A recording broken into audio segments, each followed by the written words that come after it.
Hello বন্ধুরা, ecosystem যে চ্যাপ্টারটি আছে তো এটা নেক্সট ভিডিও। তো এর আগে অনেকগুলো ভিডিও আপলোড করা হয়েছে। তো এই ভিডিওগুলিতে এনসিইআরটি যে বইটা আছে সেটা বাংলাতে এক্সপ্লেন করা হবে। তোমরা যারা বাংলা মিডিয়ামের স্টুডেন্ট নিট এক্সাম দেবে তাদের জন্য এই ভিডিওটি অত্যন্ত দরকারি। তো শুরু করা যাক। ইকোলজিক্যাল পিরামিডস, যে ইকোসিস্টেমের যে বিভিন্ন রকমের যে ট্রপিক লেভেল আছে তাদেরকে পিরামিড আকারে সাজানো হবে।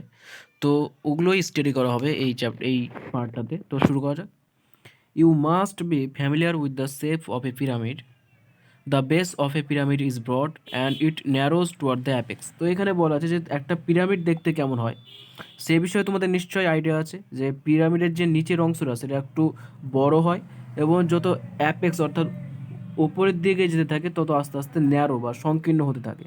তো এই যে সবচেয়ে নিচের অংশটা সেটা অনেকটাই বড়, কিন্তু যত আস্তে আস্তে উপরে উঠবে অ্যাপেক্সের দিকে যাবে, কিনারার দিকে যাবে, তত কি আস্তে আস্তে সেটা সংকীর্ণ হতে থাকবে। One gets a similar shape whether you express the food or energy relationship between organisms at different trophic level. বিভিন্ন রকম ট্রপিক লেভেলের মধ্যে যে জীবগুলো আছে তাদেরকে যদি শক্তির অনুসারে বা খাদ্যর অনুসারে, ভরের অনুসারে, নাম্বারের অনুসারে যদি তাদেরকে সাজানো যায়, যে ফার্স্ট ট্রপিক লেভেলে কতটা এনার্জি, সেকেন্ড ট্রপিক লেভেলে কতটা, থার্ড ট্রপিক লেভেলে কতটা, টপিক লেভেলে কতটা কতটা এনার্জি, কতটা খাদ্যের পরিমাণ, কতটা সংখ্যাতে আছে, এইভাবে যদি তাদের সাজানো হয় তো একটা পিরামিডের মতো আকৃতি পাওয়া যাবে। তো এটা টু ডি স্ট্রাকচারে আছে। থ্রি ডি স্ট্রাকচারের পিরামিডটা কি আর ওদিকে এরকম থাকে। তো টু ডি স্ট্রাকচার আমাদের দরকার বোঝার জন্য, এটাই যথেষ্ট। This relationship is expressed in terms of number, biomass or energy. এই যে বিভিন্ন ট্রপিক লেভেলের মধ্যে সম্পর্ক, বিভিন্ন ট্রপিক লেভেলের যে জীবগুলো আছে তাদের মধ্যে যে সম্পর্ক পিরামিড আকারে দেখাবো। তো এই জিনিসগুলো কি কি, কোন কোন ফ্যাক্টরের ওপর সম্পর্কগুলো দেখাবো, তো সেগুলো হচ্ছে নাম্বারের ওপর, যেটা বললাম সেটাই, যে নাম্বার, যে সংখ্যা কতটা আছে, বায়োমাস অর্থাৎ ভর কতটা, আর এনার্জি শক্তি কতটা, যে ফার্স্ট ট্রপিক লেভেলে কতটা সংখ্যাতে বা এনার্জি বা কতটা বায়োমাসের জীব আছে, সেকেন্ড টপিক লেভেলে কতটা আছে, থার্ড টপিক লেভেলে কতটা আছে, ফোর্থ টপিক লেভেলে কতটা আছে। The base of each pyramid represent the producer or the first trophic level, হয় the apex represent tertiary or top level consumer. তো যে কোনো পিরামিডের যে বেস আছে সেটা প্রডিউসারকে ইন্ডিকেট করে। যে কোনো পিরামিড তার যে বেস, এই যে বেস যেটা শুরুটা, সেটা প্রডিউসারকে ইন্ডিকেট করে বা ফার্স্ট টপিক লেভেল এটা। আর যে সবচেয়ে উপরের দিকে যে অ্যাপেক্স আছে সেটা কি করে, টার্সিয়ারি কনজিউমার বা টপ লেভেল কনজিউমারকে ইন্ডিকেট করে। তো সবচেয়ে নিচে থেকে প্রাইমারি প্রডিউসার, তারপর প্রাইমারি কনজিউমার, তারপর সেকেন্ডারি কনজিউমার, তারপর টার্সিয়ারি কনজিউমার। তো এইভাবে সাজানো থাকে। সবচেয়ে বেশিরটা হচ্ছে প্রডিউসার বা উৎপাদক। The three ecological pyramids that are usually studied are pyramid of number, pyramid of biomass and pyramid of energy. তো যেটা বললাম সেটাই, যে তিনটে ইকোলজিক্যাল পিরামিড আমাদেরকে পড়তে হবে। একটা হচ্ছে পিরামিড অফ নাম্বার, যে সংখ্যার উপর ভিত্তি করে তাদেরকে সাজানো। পিরামিড অফ বায়োমাস, ভরের ওপর ভিত্তি করে পিরামিড তৈরি করা। আর পিরামিড অফ এনার্জি, শক্তির ওপর ভিত্তি করে পিরামিড আকারে তাকে ইন্ডিকেট করা। তো একে একে প্রত্যেকটাকে পড়তে হবে। প্রথমে আসছে নাম্বার, তারপরে আসছে ড্রাই ওয়েট বা বায়োমাস, আর তারপরে আসছে এনার্জি, তো প্রথমে দেখে নিই, আগে পিরামিডগুলো দেখিয়ে দিই। চারটে পিরামিড আছে, তো তার মধ্যে তিন প্রকারে পড়তে হবে, একটার মধ্যে দুটো আছে। তো প্রথমে আসছে নাম্বার, পিরামিড অফ নাম্বার। তো এই যে প্রথমের যে পিরামিড আছে এটা pyramid of number in a grassland ecosystem. Grassland ecosystem যেটা বলছিলাম, যে গ্রাস, তারপর কাউ, সেখান থেকে ম্যান, সেই গ্রাসল্যান্ড ইকোসিস্টেমের নাম্বারের pyramid. Only three top carnivores are supported in an ecosystem based on production of nearly 6 million plants. তো এটা কি বলছি, এই যে প্রাইমারি প্রডিউসার আছে সেটা সবচেয়ে নিচে আছে, যেটা কি খাদ্য তৈরি করবে সালোক সংশ্লেষ প্রক্রিয়ার মাধ্যমে। তার সঙ্গে কত, প্রায় 6 মিলিয়ন, 5.8 মিলিয়ন, 58 লক্ষ প্রায়। তারপরে প্রাইমারি কনজিউমার যেটা আছে তার সংখ্যা কত, 7,80,000, 8,000, 7,08,000। সেকেন্ডারি কনজিউমার তার সংখ্যা কত, 3,54,000। টার্সারি কনজিউমার তার সংখ্যা কত, মাত্র 3টে। তো এটা এখানে বলা আছে যে টার্সিয়ারি কনজিউমার বা টপ লেভেল যেটা আছে, টপ কার্নিভোরস, তার সংখ্যা মাত্র 3টে। অনলি 3, তার সঙ্গে মাত্র 3টে, অথচ প্রাইমারি প্রডিউসার তার সঙ্গে কত 6 মিলিয়ন, তাহলে 6 মিলিয়ন প্ল্যান্টস আছে, কিন্তু টপ কার্নিভোরে মাত্র 3টা, তাহলে কি কতটা সংকীর্ণ হয়ে যাচ্ছে। তো এই যে আকৃতি হয় তার দেখতে গিয়ে এই যে পিরামিডের মতো আকৃতি, তাই এটা হচ্ছে একটা পিরামিড। তো এটা হচ্ছে number, pyramid of number, grassland ইকোসিস্টেমের, মনে রাখতে হবে। নাম্বার মনে রাখার একটা দরকার নেই, যে জাস্ট একটা আইডিয়া যে হ্যাঁ কতটা বেশি প্রডিউসার আর মাত্র কয়েকটা টপ কার্নিভোর। তারপরে আসছে কি pyramid of biomass, shows a sharp decrease in biomass in higher trophic level. একই রকমভাবে পিরামিড অফ বায়োমাস এটা আছে, যে ভরের পিরামিড, যে কত কেজি ভর আছে তার উপর ভিত্তি করে কত কেজি প্রতি ঘনমিটারে, কত কেজি, কত কিলোগ্রামের উদ্ভিদ আছে, কত কিলোগ্রামের প্রাণী আছে, সেটাকে পিরামিড আকার দেখলে এই চিত্র পাওয়া যাবে। যেমন প্রাইমারি প্রডিউসার আছে 809 কেজি প্রতি ঘনমিটারে, প্রতি 1 ঘনমিটারে মাপা হচ্ছে এটা। Primary consumer 37 KG, secondary consumer 11 kilogram, tertiary consumer 1.5 KG. তো এটাও একটা কি পিরামিডের মতো আকৃতি ধারণ করেছে।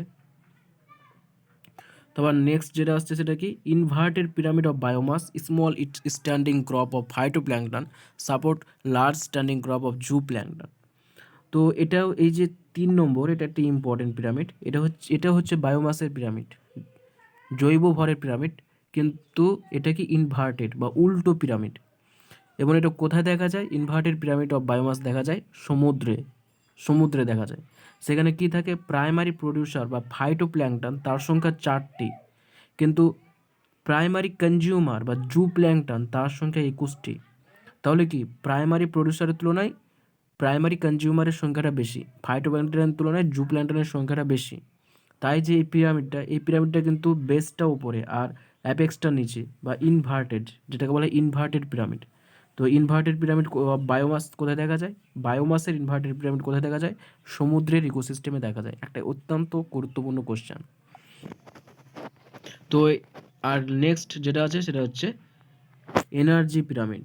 এনার্জির এটা হচ্ছে আইডিয়াল পিরামিড অফ এনার্জি, এনার্জির আদর্শ পিরামিড। কারণ এনার্জির পিরামিড কখনো ইনভার্টেড হয় না। নাম্বারের পিরামিড ইনভার্টেড হয়, বায়োমাসের পিরামিড ইনভার্টেড হয়, কিন্তু এনার্জির পিরামিড কখনো ইনভার্টেড হয় না।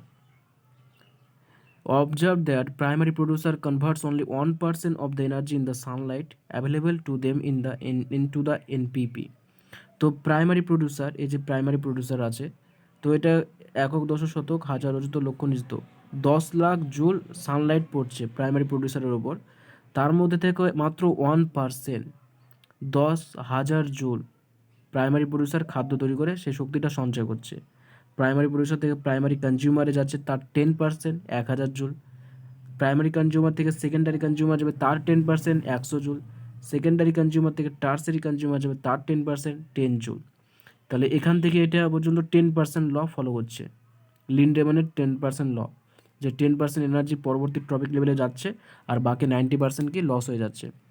তো 10,000 থেকে 1,000, 1,000 থেকে 100, 100 থেকে 10, এই যেটা এনার্জি যে ফ্লো করছে এটা সর্বদা কী হবে?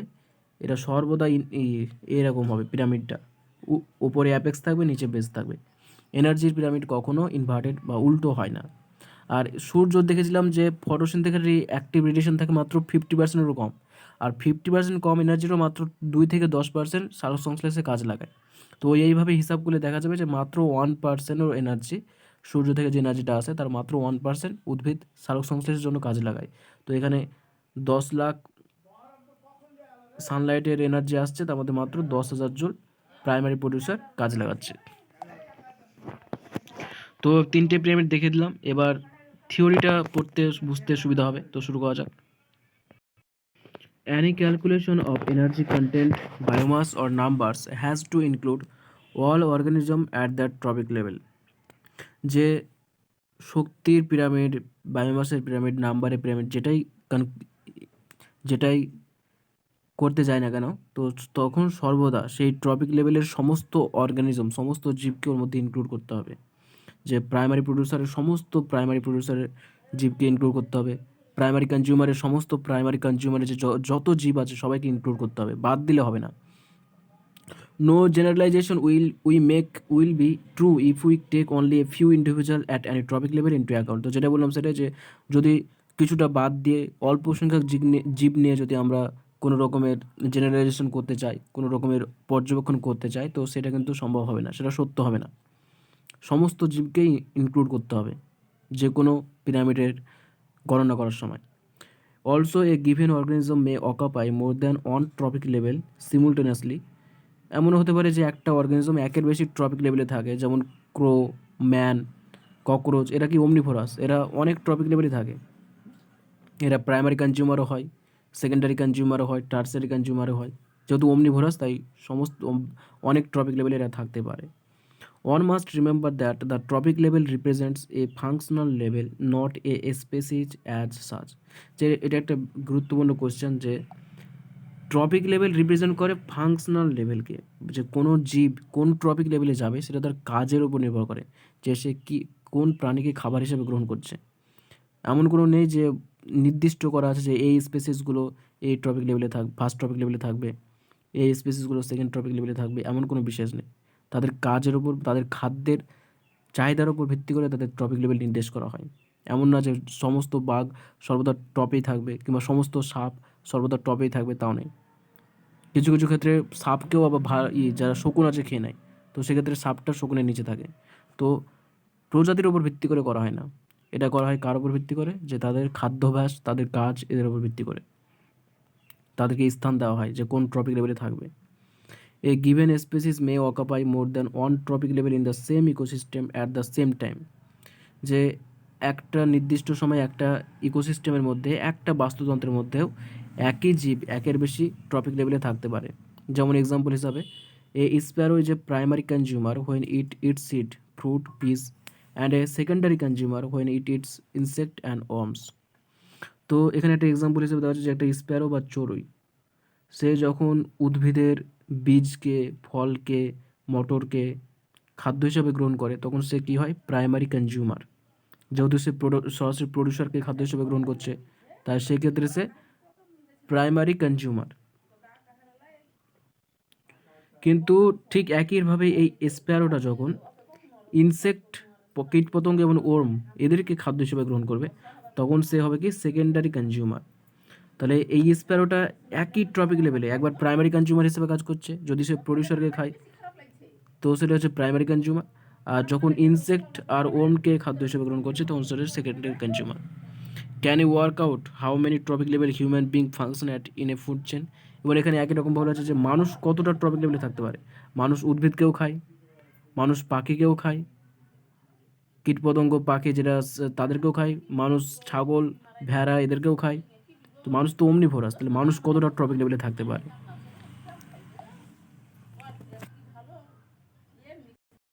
In most ecosystem, all the pyramids of number of energy and biomass are upright. যে বেশিরভাগ ইকোসিস্টেমের ক্ষেত্রে সে নাম্বারের হোক, শক্তির হোক বা বায়োমাসের হোক, আপরাইট হয়, অর্থাৎ অ্যাপেক্সটা উপরে থাকে, বেসটা নিচে থাকে। Producer are more in number and biomass than the herbivores, and herbivores are more in number and biomass than the carnivores, number and biomass than the carnivores. যে প্রডিউসারটা সংখ্যাতে ভরে বেশি হয়, প্রডিউসারের সংখ্যাটা সেটা নাম্বারের পিরামিড হোক বা বায়োমাসের পিরামিড হোক বেশি থাকে হার্বিভোর্সের তুলনায়। হার্বিভোর্সের সংখ্যাটা বেশি থাকে কার্নিভোর্সের তুলনায়। অর্থাৎ ফার্স্ট ট্রপিক লেভেলের সংখ্যাটা বেশি, তারপর সেকেন্ড, তারপর থার্ড, তারপর ফোর্থ, সেটা বায়োমাস হোক বা নাম্বার হোক, এভাবে সেটা সাজানো থাকে আপরাইটের ক্ষেত্রে। পিরামিডে দেখেছিলাম আমরা। Also energy at a lower trophic level is always more than at a higher trophic level. এবং শক্তির ক্ষেত্রে কি, যে লোয়ার ট্রপিক লেভেলের এনার্জি সব সময় বেশি থাকবে হায়ার ট্রপিক লেভেলের তুলনায়। যে এই যে এনার্জিটা দেখেছিলাম এগুলো হচ্ছে লোয়ার ট্রপিক লেভেল, তো এগুলোতে এনার্জি সব সময় বেশি হায়ার ট্রপিক লেভেলের তুলনায়। যেমন এখানে 1000 কিন্তু এখানে 10,000, এখানে 100 কিন্তু এখানে 1000, এখানে 10 কিন্তু এখানে 100, তাহলে লোয়ার এতে সবসময় বেশি। ঠিক একই রকমভাবে এই যে প্রাইমারি প্রডিউসার ভর আছে সবসময় নিচে বেশি ওপরে কম, তো ওটাই বলা আছে, আর কিছুই নেই। There are exception to this generalisation, তো কিছু কিছু ক্ষেত্রে এক্সেপশন আছে, যেমন ইনভার্টেড দেখেছিলাম। If you were to count the number of insects feeding on a big tree, what kind of pyramid would you get? যে এখানে টেরেস্ট্রিয়াল ইকোসিস্টেমে যে নাম্বারের ইনভার্টেড পিরামিড কথা বলা হয়েছে, যে তুমি যদি কাউন্ট করো সংখ্যা, যে ইনসেক্টের সংখ্যা feeding on a big tree, what kind of pyramid would you get. যে এখানে একটা পিরামিড, যে ধরি প্রডিউসার হচ্ছে একটাই আছে, একটা বড় গাছ আছে প্রডিউসার, প্রাইমারি প্রডিউসার, একটা বড় গাছ আছে, ঠিক আছে, কিন্তু তাকে খাচ্ছে প্রাইমারি কনজিউমার, তার সংখ্যাটা কত?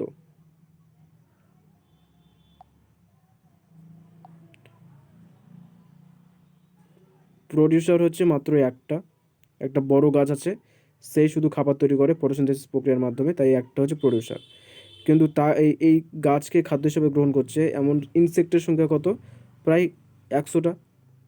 তাহলে প্রাইমারি কনজিউমার কত? 100টা। তাহলে প্রাইমারি কনজিউমার বেশি, প্রডিউসার কম, তাহলে এটা পিরামিডটা কেমন? ইনভার্টেড হয়ে গেল।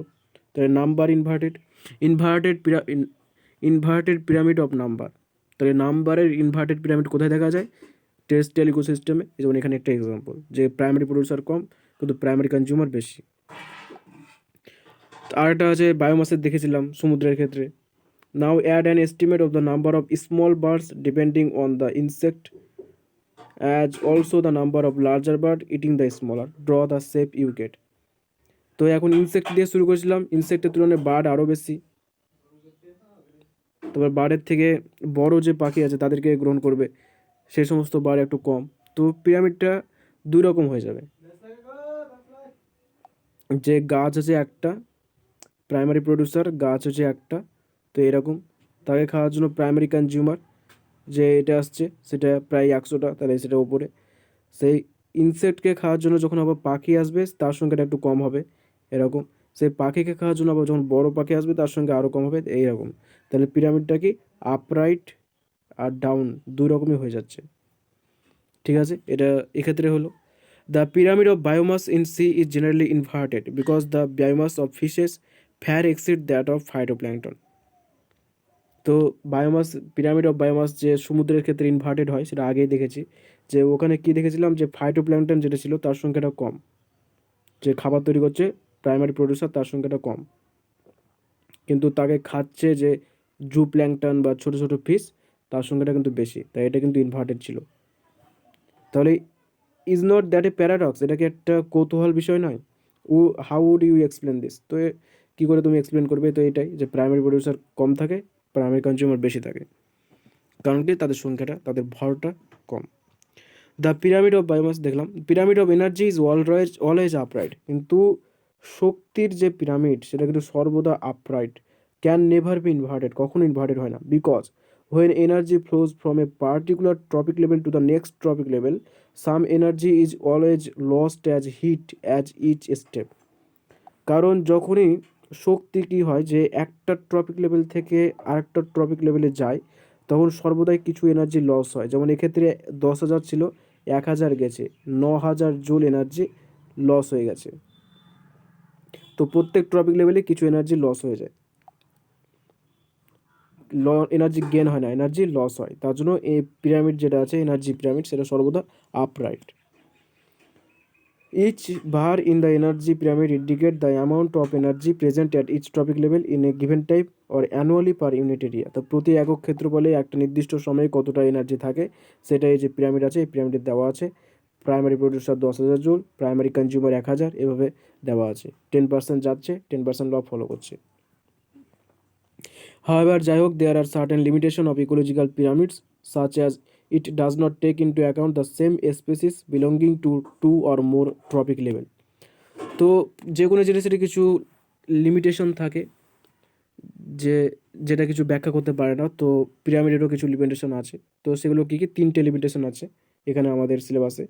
তো একটা প্রথমে আছে কি, যে একই স্পেসিস 2 বা ততোধিক যে ট্রপিক লেভেলে থাকছে সেটা কিন্তু পিরামিড ব্যাখ্যা করতে পারে না। যেমন স্প্যারোর ক্ষেত্রে দেখেছিলাম, সেটা প্রাইমারি কনজিউমার হিসেবেও কাজ করছে, যখন সে ফল, বীজ ইত্যাদিকে খাবার হিসেবে গ্রহণ করছে। আবার সেকেন্ডারি কনজিউমার হিসেবে, প্রাইমারি কনজিউমার হিসেবে, সেকেন্ডারি কনজিউমার হিসেবে কাজ করছে, যখন সে ইনসেক্ট, ওম ইত্যাদিকে খাদ্য হিসেবে গ্রহণ করছে। একরকমভাবে মানুষ, ককরোচ এরাও তাই, যে একই স্পেসিস কিন্তু একের বেশি ট্রপিক লেভেলে আছে। এটা কী কারণে হয় সেটা ব্যাখ্যা করতে পারে না। 2 নম্বর কি, it assumes a simple food chain, something that almost never exist in nature.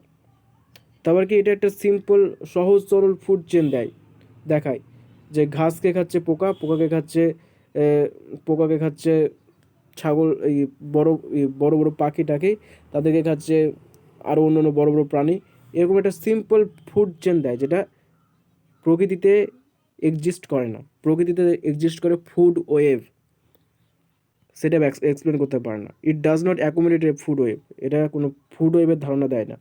প্রকৃতিতে যেটা এক্সিস্ট করে, প্রকৃতিতে এক্সিস্ট করে বা থাকে কি ফুড ওয়েভ, ফুড চেন প্রকৃতিতে এক্সিস্ট করে না, প্রকৃতিতে দেখা যায় না। মোর ever saprophytes are not given any place in ecological pyramids even though they play a vital role in the ecosystem. তার উপর দিয়ে আবার স্যাপ্রোফাইটস বা ডিকম্পোজার্স, যারা এই মৃত জীবজন্তু, পচাগলিত জীবজন্তুকে ভেঙে সরলতম যৌগে পরিণত করে, সেই স্যাপ্রোফাইটের কোনো স্থান পিরামিডে নেই। এনার্জি, বায়োমাস নাম্বার কোনো পিরামিডে তাদের তাদের বিবেচনা করা হয় না, অথচ তারা একটা গুরুত্বপূর্ণ ভূমিকা পালন করে বাস্তুতন্ত্রের ক্ষেত্রে। তাহলে কি সেটা একটা লিমিটেশন? তাহলে 3টে লিমিটেশন এখানে আছে। তো এটা ছিল ইকোলজিক্যাল পিরামিড। তো ইকোলজিক্যাল পিরামিড কি, তারপর পিরামিডের ধারণাটা কি, তারপর পিরামিডের 3টে পিরামিড, তাদের সংখ্যা, তারপর 2টো ইনভার্টেড পিরামিডের কোথায় কোথায় দেখা যায়, তারপর কনসেপ্ট, তারপরে পিরামিডের লিমিটেশন, সব কিছু দেখানো হলো। যেটুকু ছিল এনসিইআরটিতে, প্রত্যেকটা ওয়ার্ড, প্রত্যেকটা লাইনকে ভালো করে দেখবে, পড়বে, আশা করি সবটা বুঝতে পারবে। তো পরবর্তী নেক্সট ভিডিওতে ইকোলজিক্যাল সাকসেশন সেটা স্টার্ট করা হবে। তো এই ভিডিওটি যদি তোমাদের উপকার করে থাকে, ভালো লেগে থাকে, তো অবশ্যই লাইক করো। যদি কোনো ফিডব্যাক দিতে চাও তো সেটা অবশ্যই কমেন্টে জানাও, বন্ধুদের মধ্যে শেয়ার করো, আর চ্যানেলটিকে সাবস্ক্রাইব করো, চ্যানেলটির সঙ্গে জুড়ে থাকো। আস্তে আস্তে সমস্ত ভিডিও আপলোড করা হবে। তোমাদের যদি মনে হয় যে এই ভিডিওটা আগে আপলোড করলে ভালো হয় তো সেটা অবশ্যই জানাবে। তো তোমাদের সবাইকে ধন্যবাদ ভিডিওটি দেখার জন্য।